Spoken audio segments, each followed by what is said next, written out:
Hello everyone, welcome back. Today I want to talk about some back edge cuts that I typically use with the sword and shield.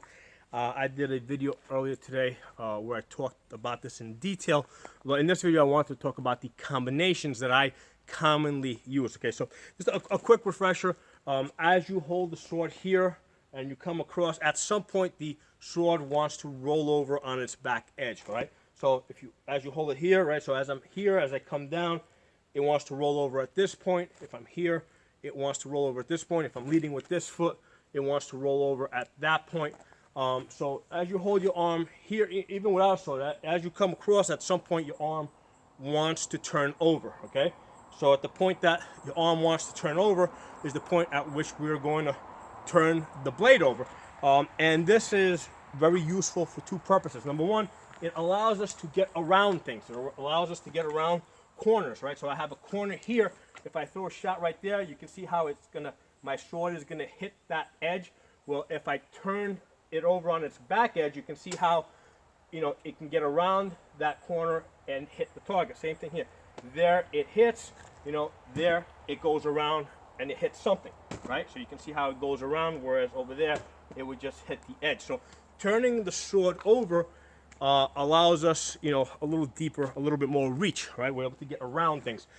The other thing that using the back edge does is it gives us two additional target areas. So normally when we think of fighting, we think of 4 quadrants, okay? 1, 2, 3, 4, right? Those are the 4 quadrants that we typically think of. Well, this gives us 5 and 6, okay? It gives us 2 additional target areas, 5 and 6 back here. And even if you're fighting somebody that's not using a double-edged sword, right? Let's say you're fighting somebody that has a saber or has a falchion or has a back sword. If you have a double-edged sword and you're attacking those, area 5 and 6 back here, they have to block it. Okay, so just because they don't use back edge cuts, the second you start using back edge cuts, they have to block it. Because even with a blunt sword, if I just take a steel rod and throw this really hard to the back of somebody's head, and all they're wearing is a male coif or like a 2-pound nasal helm, they're gonna feel that. Okay, so they, even with a blunt sword, they have to block that. Okay, so it forces them to block these areas back there. It forces a reaction out of them. Let me get a shield.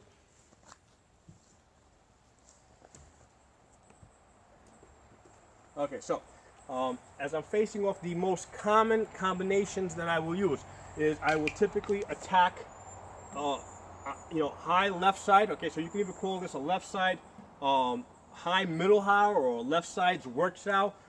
By me attacking there, that's going to force that corner to shoot over to that side over there, right? So if somebody's attacking up here, right, basically I'm going to turn into the sword a little bit, to take that block, especially if my sword's busy.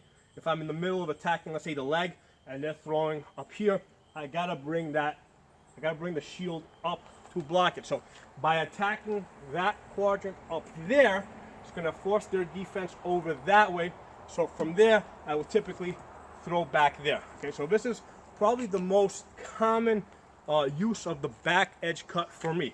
I'll attack that side, follow it up with attack either to behind the head on that side or to the leg, right? Same thing.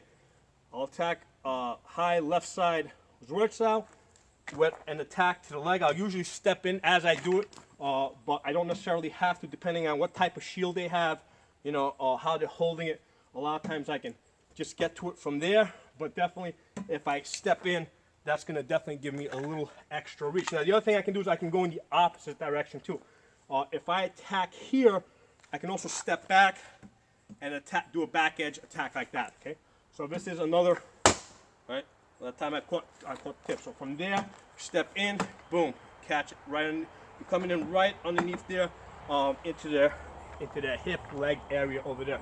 So that's another very common way I will use the back edge. Okay. Now another way that I've been using it a lot recently is what I'll do is I will fake an attack to this side. So this is normally like your high horizontal attack, right? So this is like your high right side middle how or high right side Zwerchsau. But instead of actually extending my arm, okay, I'll actually come up, bring my arm up. Okay, that's the fake. From there, cut to the leg over here. Okay, maybe they'll block that, maybe they won't. I'm going to pull through to a tail guard, and then from there, throw the back edge cut. Okay, so that's a way I've been doing this recently. So I'll fake up, cut leg on that side, pull through, cut to the head over there. Okay, so that's another common combination that I've been using. That's given me a lot of success. And basically, so it's a 3-shot combo. Okay, because the fake counts as a shot. So I'm faking up, cutting there, and then from there, throwing the shot. Now, one of the things that you guys will have probably noticed is when I throw that back edge cut, I will usually bring my arm a little further back, okay? Because normally I fight kind of like from an A-frame, right? Because that's part of my defense. But when I want to throw that back edge cut, because I'm reaching a little further back, I will typically, from there, bring the sword further back and launch that attack. If the person sees you bring your arm back here, they know that you're going to be reaching back there or back there. Okay, so they're going to start to anticipate that. Well, now we can turn that into a feint. Okay, because what's going to happen is I'm going to throw that same left side Zwerchsau, right? Come back like I'm throwing that deep back edge cut, and then double up to that side. All right. So instead of doing this, that, right? I'm doing this, faking and then coming back to the same side. So I'm doubling up on the same side, and I'm using the fact that most people, when you bring your arm back here, are expecting something that's going to go deep. Instead of going deep, I'm coming back to that same side. And of course, I could also come over here, so I can go there, throw back over here, and then come back over there. So it can work either way. Okay, so so I hope you guys found this interesting. That's the way that I have been using back edge combinations recently in my recent fighting. So if you've got any comments, put them in the comment section. If you're not a member of the channel, subscribe. I'll talk to you guys soon.